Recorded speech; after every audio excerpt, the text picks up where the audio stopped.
Good morning, everybody. This is Eric Stewart. Thanks for joining me today for our Timing the Market presentation. We're excited to be able to share with you how you can time the real estate market to get top dollar.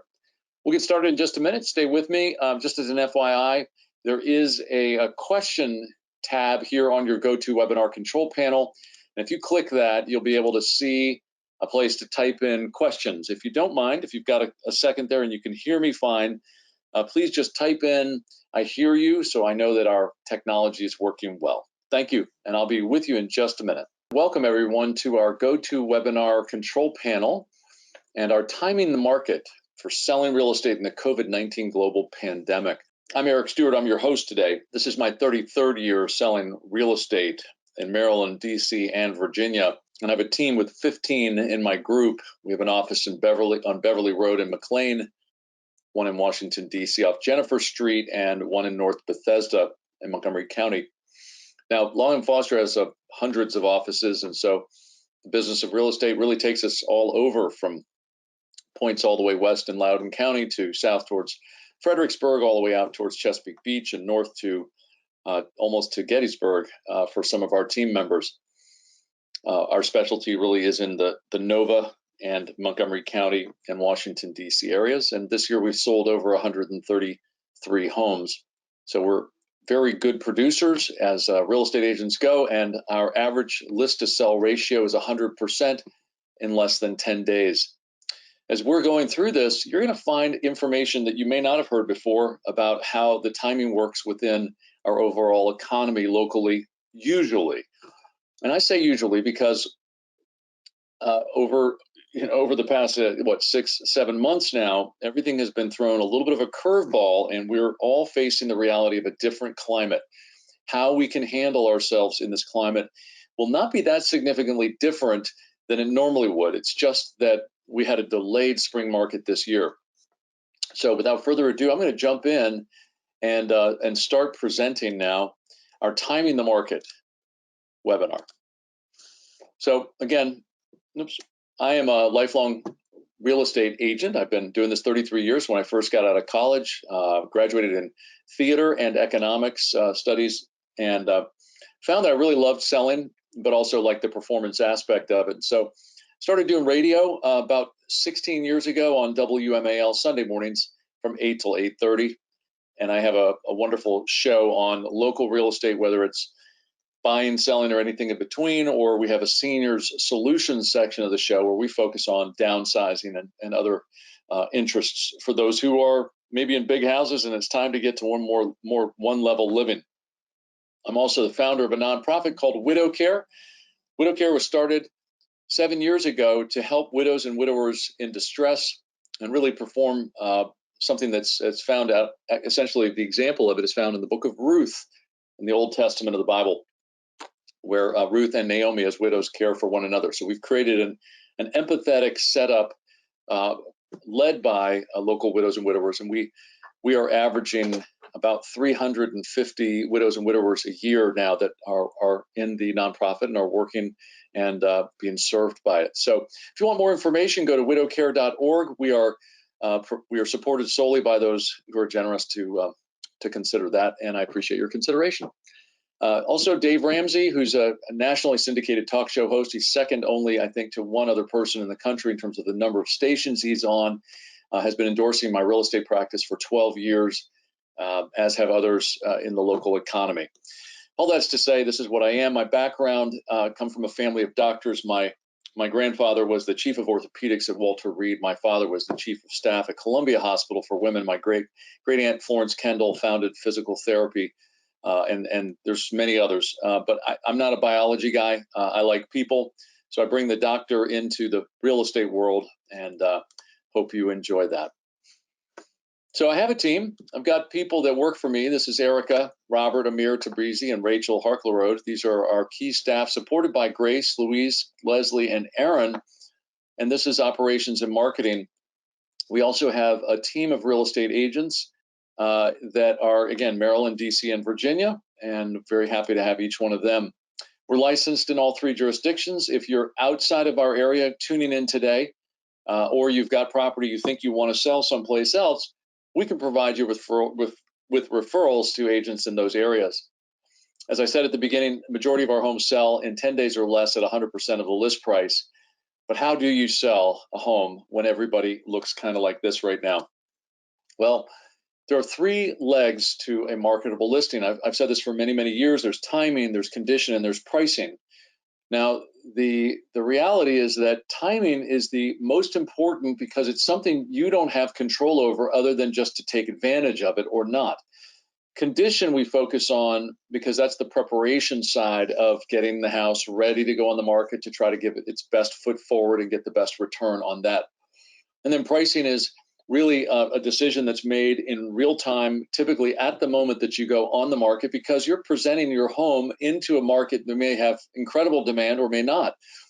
The last few months have been surprisingly strong, and our real estate sales have been robust with homes selling at or above recent comparable values, where appraisers are having to stretch their opinion of pricing because with almost nothing on the market to sell, buyers are forced to bid up if they want to get a house today.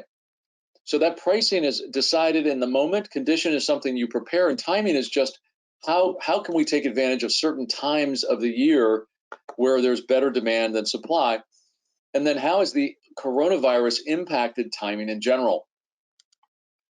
Well, our process starts with the initial consultation. This would just be if you wanted to consult with us. I want to take you through a little bit of the difference in our process because of COVID.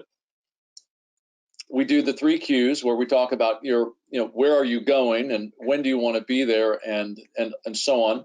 The personal home tour would be donning mask and gloves, essentially for us to walk through, take a look at your home, and give you a fair market evaluation of the proper pricing for the house and any improvements we'd recommend where you could put $1 and get $2 back. Comparables and competition are provided. Marketing strategies presented either via video call or in person. There's a DocuSign digital signature that we use consistently. I was in the middle today of presenting an offer on one of my listings. This listing had been on the market, get this, for 6 years with a multitude of different real estate agents. And I put the property on the market approximately 3.5 to 4 weeks ago. It's in the $2 million range, so it's a little higher price point, and there are not quite as many buyers. We've had more buyers walk through that house in just a month than the seller had in the previous 3 years. That is, and we did not change the price this year compared to what it had been on the market last year. Now, some of that has to do with our skill in marketing and telling the stories and conveying the value, but some of it is just that demand and a lot of the wealth that's been created through the recent rise in the stock market and so on. So all this is to say is that when you have a house like that and you get interest, and we finally did get 2 offers and we've come to terms verbally, I've now sent the documents to my client who's in Oregon, and they are signing it using DocuSign digital signature, which just means that they can use their mouse and they can click in places that will drop initials and signatures into those places, and then we're on our way. We provide a complimentary power of attorney for every seller and every buyer. If you have a couple that are selling and one's going to be out of town, it's good to have that power of attorney just in case, or in case of illness too. We do a decluttering and staging consultation, vast marketing through 350 websites. We do everything by appointment with masks, gloves, sanitizer, and shoe covers provided with signage. And we do what's called a virtual open house. I am not a big believer in open houses. I find that they attract a lot of neighbors and suspects, not so many on the prospects. There are occasions where we do recommend it, but it's unusual. We'll analyze all the offers via video call. And then home inspections, buyers may or may not attend. The appraisal would be handled through the comparables. Now, we just ratified a contract on another home that sold for $66,000 over the asking price and really blew the top off of pricing for a particular neighborhood that this home is in. We were able, through 5 offers, to negotiate an appraisal out of the contract where the buyer was committing to curing the deficiency in the sale price if there was one, meaning that if the property appraised for less than the sale price, that they would make up the difference out of their pockets. Well, guess what? We just got the appraisal back in yesterday, and the appraisers came in at the sale price, even though it was much, much higher. And I think that's an indication of the appraisers recognize that prices are jumping across the spectrum of homes, and they're willing to reach up and appraise properties in excess of where maybe recent comparables have been. Final walkthrough will be done in person or by video call. Split settlement could be done drive-by or at home. Essentially, we can send a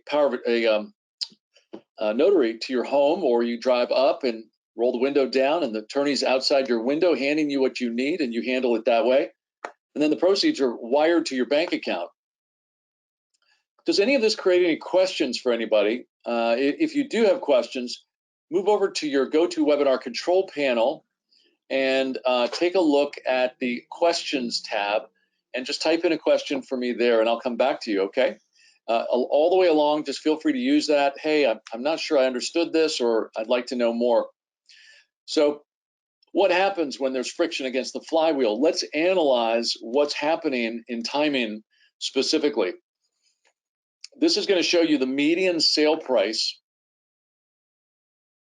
This undulation, this upward motion shows you an intact bull real estate market, with prices in the month of July reaching an all-time high in the median sale price ever.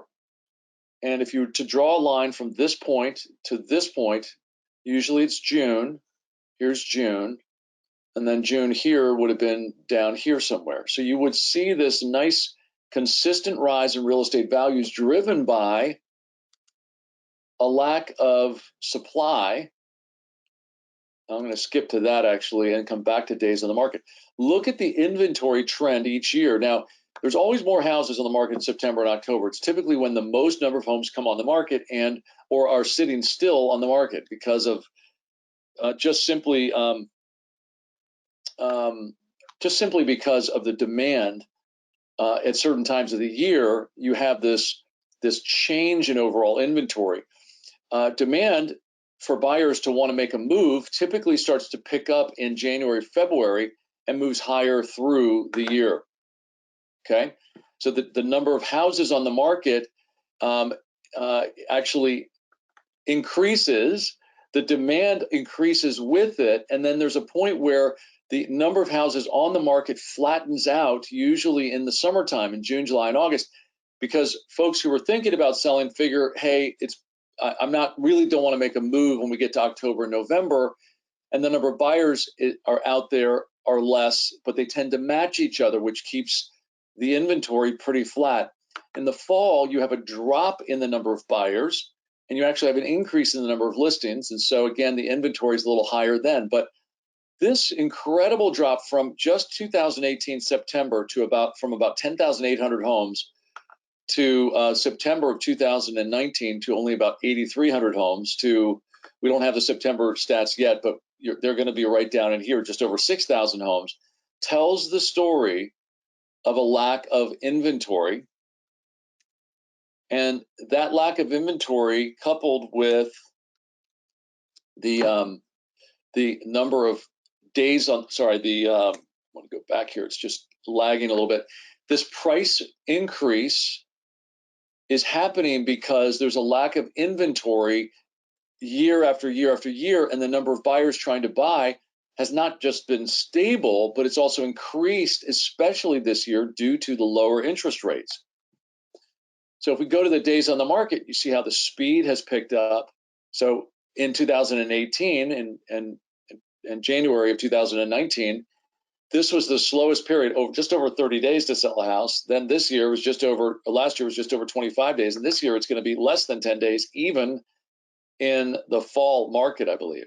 So good time for you to be a seller. And then let's look at the homes sold.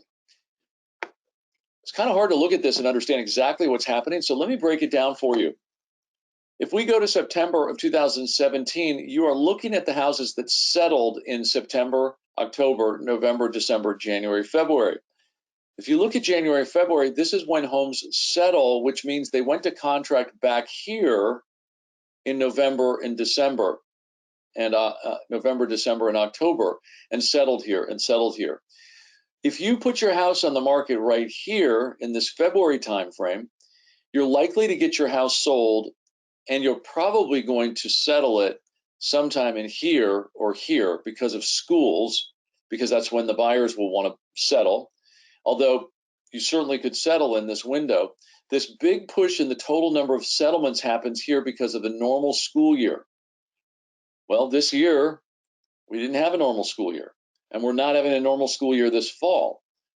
So this is going to be all out of whack coming into this next season. If you look at last year, the number of homes that sold was down from the year before, and if you look at this year, it was down from the year before. And again, that's because of the lack of inventory altogether. This number of homes sold in July and August is going to drop just like it does here, but I think it's going to drop even harder because prices have continued to go up. Prices have continued to go up, and that's squeezing some buyers out of the market now. Yes, interest rates are 2.5%, 2.75%, 3%. But remember, if prices go up 10%, then the savings you had by lowering of the interest rates are offset by the increase in the price. Questions from anybody on that? Okay. So the effects of coronavirus on the DC market, if we go back to April and May, we had the sharpest March to April decline in the last 10 years in pending sales when COVID set in. The number of houses that went to contract dropped by 24.4%. And new listings also declined because many homeowners decided to take their house off the market. I mentioned earlier in today's webinar that I just sold a home. It was listed for $960,000. It sold for $1,026,000. There were 5 offers. That same property was on the market for $980,000 back in February into early March. The sellers decided not to sell because of COVID, because they were moving to be with their kids in New Jersey, and their lives, just like our lives down here, were shut down because of the virus. So they had no reason to move up there to be near the grandkids because they couldn't even see the grandkids. Well, things have improved, things have opened up, and the time came to come back to the market, which we did just a week and a half ago, 2 weeks ago.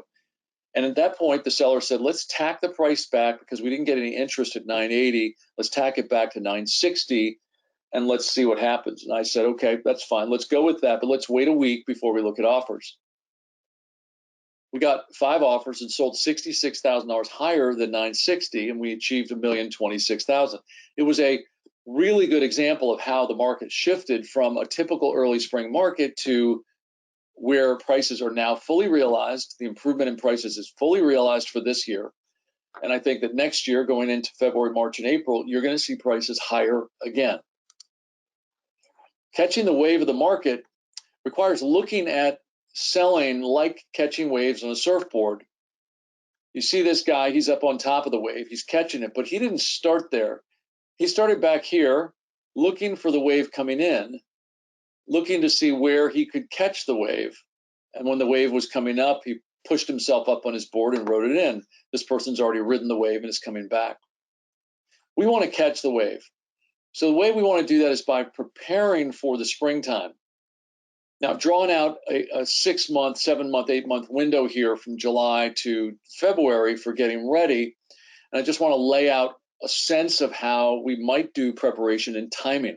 We've talked about the timing of the market, that the best time to come on the market is really February, March, April.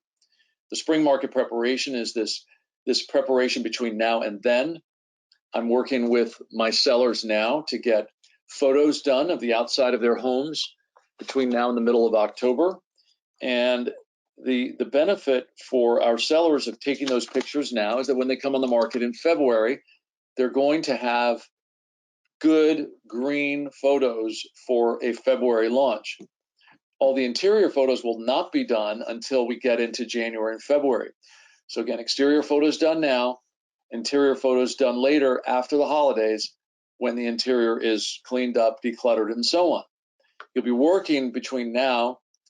We have a stager that we bring in on our listings to guide our clients on where to put a dollar, what colors to paint, things like that. Exterior improvements are put into place right now, so the photos which are done in a few weeks will look their best. And then you're going to work on the interior decluttering and sorting before we do those interior photos, get our final price, and the marketing prep is done.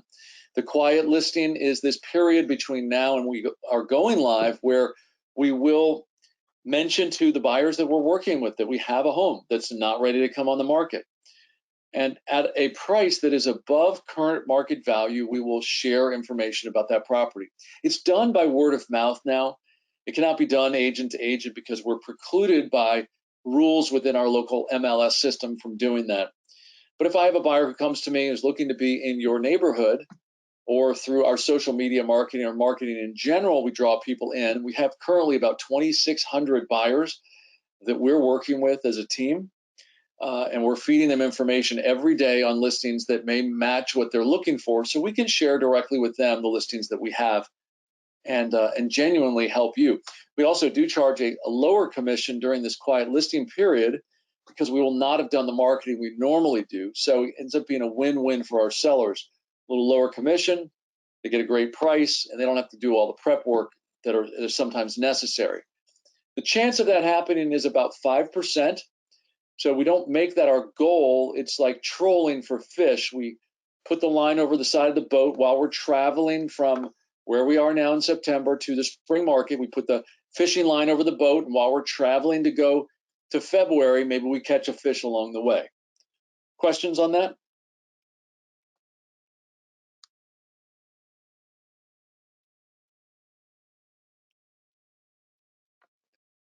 Okay. All right. So the first week on the market timing, this is our rule of thumb that we go on the market on Thursdays, and we really don't present offers the first day, second day, third, or fourth day. These days are, we lengthen these days out so that we have time to collect offers that might be of interest, but not lose a hot buyer on the who may write an offer. We don't want to lag too long out. I have found through trial and error, I've got 3,300 some odd transactions under my belt, and this has been my career for 33 years. So I can tell you now that this is the right length of time for holding back and genuinely having the best offers to consider. The quiet listing I mentioned to you, there's the advantage. There's no sign, no photos, no lockbox, no open houses, and we're not in the multiple listing service at that point. By word of mouth, we share information. We can share within our brokerage. We have a builder and developer network. We sold a lot in North Arlington to a builder that came out of a network that we have 183 builders, 183 builders that are in our network that we go out to when we have anything that might be a good value for a builder to buy because they'll want to build in that particular neighborhood. What makes that very nice is if you've ever gotten a letter from a builder stating that they're interested in possibly buying your house and you can save the commission and those kinds of things, that may be a really good value for you, and it's definitely worth considering. We would advise you to have one of my team come out to your house and look at your property and tell you where the fair market value and as-is condition would be for a builder and where the fair condition value would be as is for a traditional buyer who would occupy, so that you have a clear sense of whether you're giving equity away or not. And then if we're going to pursue trying to find a builder, it's better to go out to all the builders rather than just one and create competition within that network. And we have over 2,000, I think it's 2,600 active buyers currently, and we do our coming soon marketing, which is not address specific, but more we have listings coming soon. We look the buyer's credentials over carefully. We want to make sure that their mortgage is pre-approved in the contract terms. We have a large deposit and contract price, getting you top dollar for your property. We'll provide care, obedience, accountability, loyalty, and disclosure. I'm caring and careful for you to guide you through the process, and obedient, which means that our team is well trained to tell you what we think, but do what you ask. And we're accountable, loyal, and we follow full disclosure under law. Before you know it, your home will be sold. Here's a free guide that I've written called the Market Ready Guide. And if you've not downloaded a copy, please feel free to at ericstewartgroup.com. And here I actually provide a chart on timing. I provide some good information on where you can put $1 to get $2 back, things like that, and how to prepare your home for sale.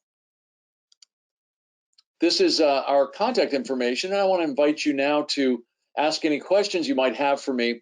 Reach out to us at this toll-free number or this email address for a free market evaluation of your property. We do have another upcoming webinar, which will be 1 week from today at 1:30, and we'll talk about the factors that go into pricing. In the same way we dug deep today, and I thank you for the hour, the 25 to 30 minutes, excuse me, that we've been together so far. We dug deep on the timing aspect of this to give you a better sense of where market timing is its best. If you were to ask me a specific question about your home, like, Eric, I live at this address, you could send me an email back here at aoc@ericstewartgroup.com and just say, hey, I've got a home, this is the address. Can you confirm the timing recommendation for my property based on the zip code and neighborhood for the property? We'll then go through looking at that very specifically and give you our opinion on that. I do have a question here, and this is coming from Carol. Carol, during the quiet listing time frame, the home's value is most likely increasing. Is there any discussion about bringing the original listing price up to reflect this increase? In my case, $20,000. Absolutely. In fact, we're going to give you the benefit of the upside in advance of going to the market. So let's say, just as an example, let's say the home is probably worth $500,000 today on the open market today. We would raise the price up to $525,000 as our ask. And a buyer would say, well, I don't see why it would be worth $525,000. And then it's our job to explain to the buyers, you're getting a non-competitive opportunity to consider the property and prices. And I showed them the timing charts and so on, and explained to them, this is where prices are going to go. If you want to take the opportunity today, this is what you're going to need to do. So you get that upside, probable future realized price at this point in time. Quick example on that. I had a doctor who's retired from Howard University. This is a house in Chevy Chase that was a rambler and not a huge home and probably worth $880,000 to $900,000. We asked $950,000 for that property, and we shared it, and we actually had someone who responded to it, was interested, and but they offered $900,000. And we said back to them, look, we appreciate your interest. If at this time you're interested in buying this home, this is what the price will be. We're not negotiating because we're not in a rush to sell. We're going to put it on the market when we get to the springtime. Do you want it or not? And the buyer came back and said, we want to be in this neighborhood. We'll take it. So the seller ended up getting a great price, and we got a wonderful sale for them. And he was a widower. He had boxes everywhere. House hadn't been painted. It really wasn't ready for showing. So he was freed up from doing a lot of things he would normally do. I hope that answers your question, Carol. Feel free to do a follow-up if you have another question behind that.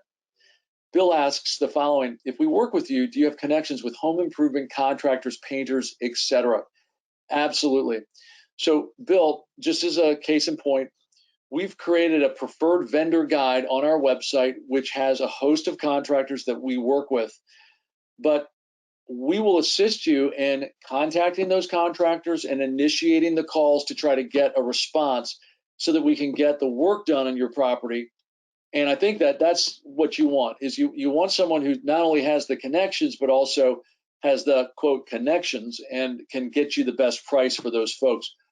We're in the process of preparing a number of homes for sale. There's a house I listed yesterday, and the floors are going to get redone. So I introduced the family to my flooring contractor that's been doing my floors for 30 years.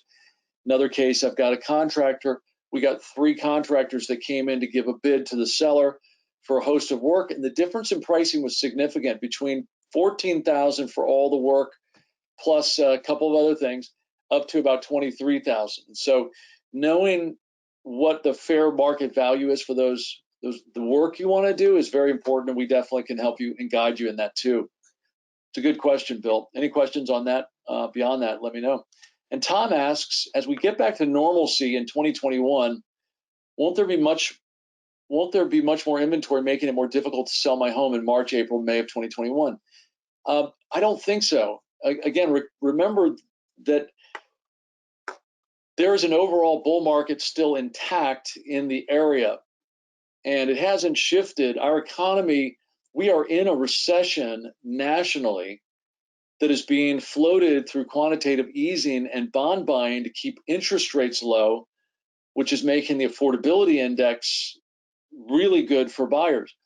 If those rates actually don't meet the buyers where they are to afford the houses that are out there, I think we'll start to see some lag in the market. You'll start to see a creep in the inventory. But right now, I don't see that happening. And I don't think that it will matter whether it is, and I want you to understand, I'm going to make a statement here about the President of the United States as it relates to what the impact would be on next year's spring market. Based on everything I'm talking about, I don't think that the market is going to shift either way, bad or good, regardless of who's in office for next spring. And this is stated because if you think about the policies of the current administration, which have provided affordability and we have quantitative easing, essentially, there's been an expansion in government spending. Next year is probably going to be very similar under a Democratic president, right? So I don't think there's going to be a major shift. And again, I'm not supporting or endorsing one or the other. I'm making the statement to you about what the impact would be on your personal real estate economy if you decide to sell next year. I think rates are going to stay low. I think demand is going to be high. And I think that at least for the first 5 to 6 months of next year, there will be no shift in the real estate economy as we know it. If taxes are increased greatly or something else happens due to COVID, of course, there's a potential.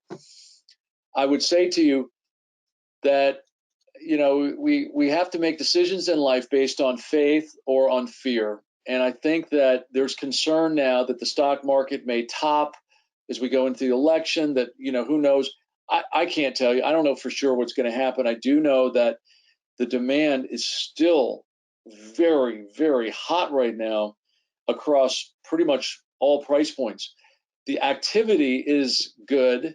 Sellers are asking for more money. And in some cases, when you get over $1.5 million, you've got some price adjusting happening because the demand isn't quite there in that price point like it is maybe in others.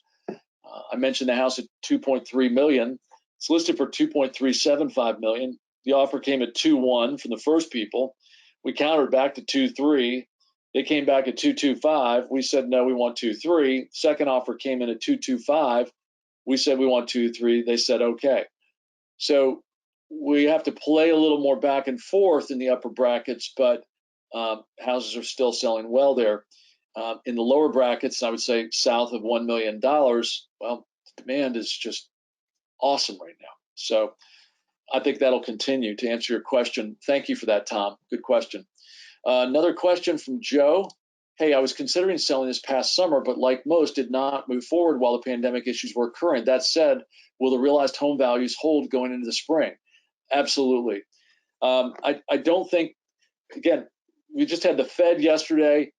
Chairman Powell said that next year we anticipate keeping the rates where they are possibly for the next 3 years, which is an indication of what they see as an overall weakness in the national economy.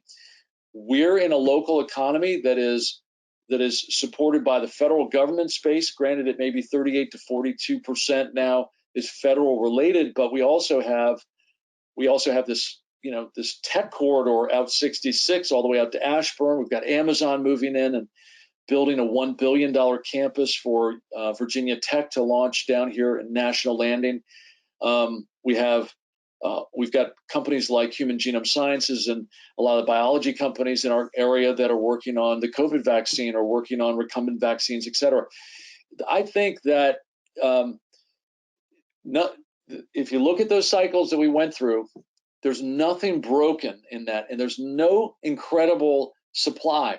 I'm going to take just a moment and go back here in my webinar, and I want to go back to this timing again and just talk about this for a moment. Okay, so if this is the median sale price, and we see how median prices have just followed this nice undulation, normally there is something called a blow-off top in real estate where the anticipation of appreciation, it's an anxiety in the buyer's minds, causes buyers to act in ways that are somewhat irrational. I think that I think that you as a home seller are going to be looking to get you're looking to get a top dollar number next spring. If we're here, like let's go back to last September here, and you see how the market acts in terms of pricing. September was a low, and then October and November were higher. I think this is going to remain the case. There's a little bit of drift here into January, so there's a possibility that in November, like every year, you'll see that prices drift a little bit in November for the houses that settle in November, which means they went to contract in sometime in October. But I don't think that's likely.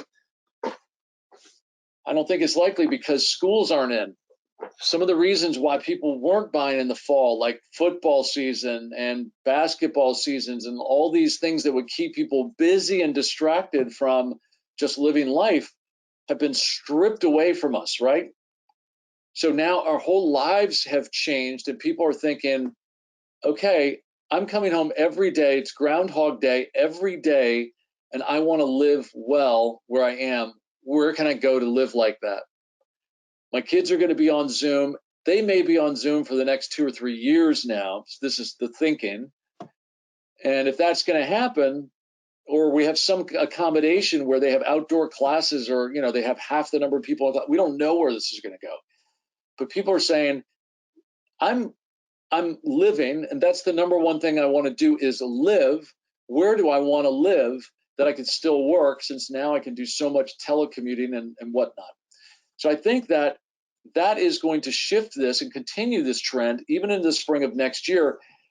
And the anticipation of appreciation is going to drive people to act and buy and snap things up. And there's not going to be that much inventory. People don't want to move right now unless they feel like they have to move right now.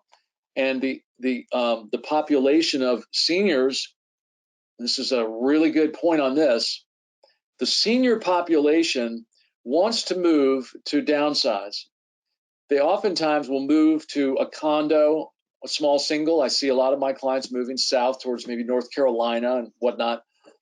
But then you had others that are looking to get a continuum of care from a retirement community, and they're not interested in moving into the retirement community because right now their lives are hampered by COVID in the community, what they can do. So I've talked to, quite a few homeowners I've talked to who've said, I don't want to go there because I'm afraid that I may not be able to see my kids, that kind of thing. So just these different shifts in how the overall thinking has taken place has caused a lack of supply by those who might have sold to downsize. You have buyers who want to shift because they want to live someplace different, and there's not enough inventory. I think we're going to continue to see this rise.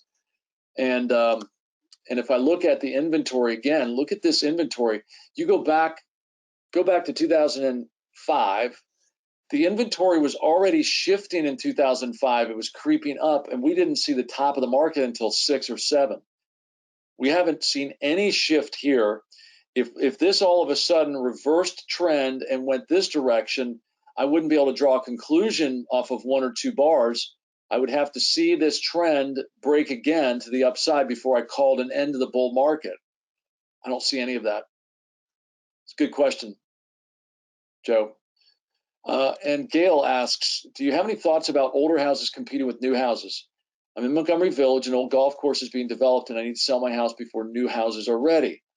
Okay, so I know Montgomery Village well, and I've sold in Montgomery Village numerous times over the years, and I'm familiar with the old Montgomery Village golf course that's being developed for homes there.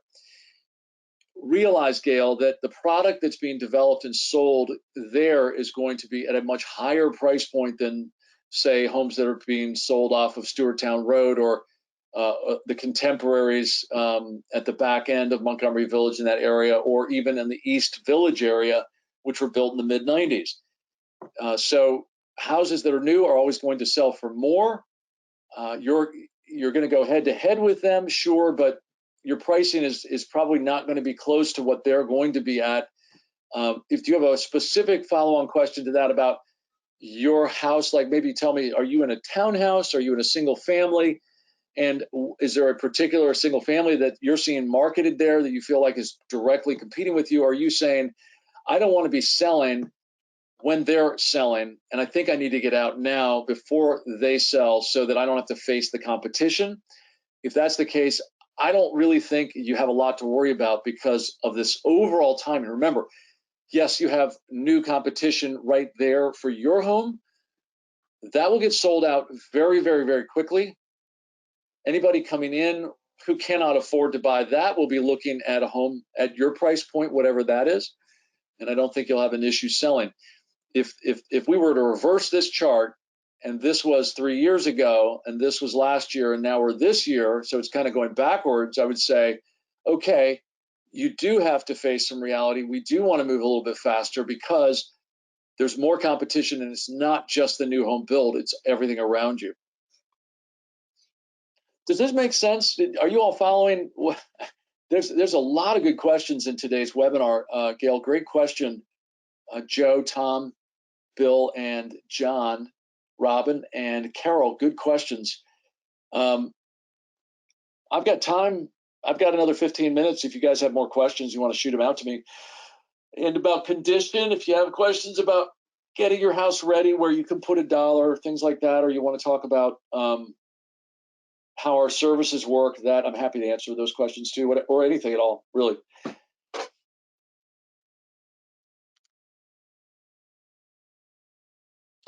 Okay, Gail, I thank you. I'm eager to move in any case, but the start of development has really spurred me on.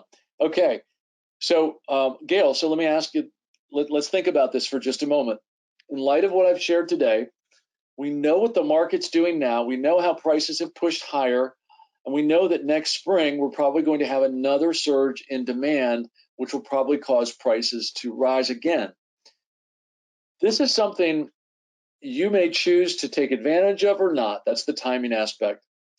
The swing in pricing may be 4 or 5% from one year to the next. And we're only talking now, it's going to be, mid-September. So you're talking about going to the market in 5 months, maybe less, maybe even in 4 months, middle of January, depending on our weather patterns, for you to achieve a price that's that much higher. If you're in a $400,000 property and you can get another $16,000 to $20,000 by waiting 4 months, pretty good deal, right? Now's the time to get the pricing and the strategy for what you're going to do in selling the property to get that going. Now's the time to get a market evaluation and a recommendation of what to do and get those outside photos and get working on the inside, which it sounds like maybe you're already there. So feel free to let us know if you're interested, and I'm going to skip to the very end just so I can give you guys our means of communication with us as a team again. So this is our website, and these are our other webinars on condition. Today we talked about timing. We do an overview of selling the home for top dollar, where we cover all three. On the condition side, of life, we're doing a lot of virtual staging, where we're scrubbing out rooms of the furniture that's there because we're having trouble getting the furniture out of our houses, right? Because donation places are not open as much. So we're actually removing them virtually and putting virtual furniture in and showing those houses and selling them very well. On the pricing side, we'll talk about that next week. If you can join me on the 24th, I'll be back here to discuss pricing your home. And I thank you for your attendance today. This is our toll-free number and email if you'd like to shoot out a message to me or to our team who would like one of us to come out and see you. Okay? And let's see if there's anything else. Okay. Bill Slade comes back. Thanks, Bill. What is the length of your typical listing contract? So if we're going to sell this fall, it's typically going to be up through maybe the end of January right now. If we're focusing on preparation phase of getting ready to go on the market next year, it goes through June. We do have an easy out in our agreements. We hold them very lightly. We want to work with you because you'll want to work with us.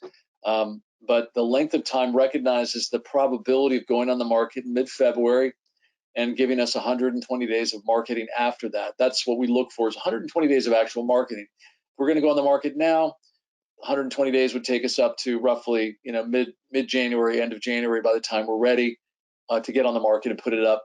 But if we're really shooting for next spring, we would take it to June. And again, there's a clause that lets you out if for some reason you're not happy for any reason at all. So, and there's no cost if you do that. Good question, Jim. So, okay. Robin says, I also live around Montgomery Village, private home. Are buyers generally buying with the idea to update older homes or updated? Okay, buyers love updated houses. So if you don't want to update and you want to sell it as is, we just take that in consideration in the asking price. But in a market where the demand is so strong and the inventory is so low, buyers are being more forgiving on condition. The timing is trumping the condition. So I would say there are three areas in your house that you could focus on that will really make you money. One is decluttering.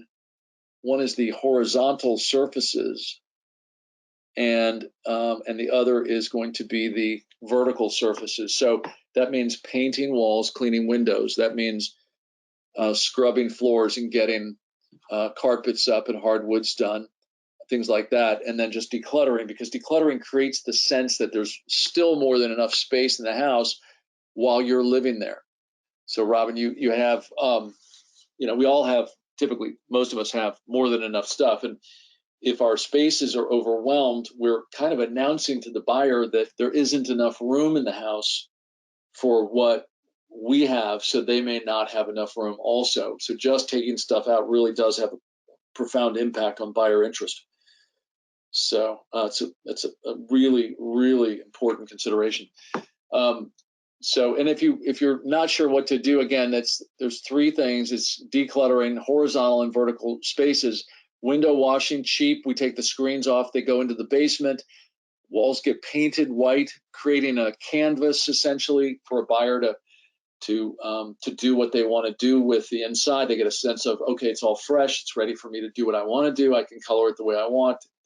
And then the floors, if the carpets are old, we do recommend replacing carpets because it could just transform a room for not that much money. You might spend doing a 4-bedroom, 2.5-bath colonial, all bedrooms and hallways upstairs, stairs coming down.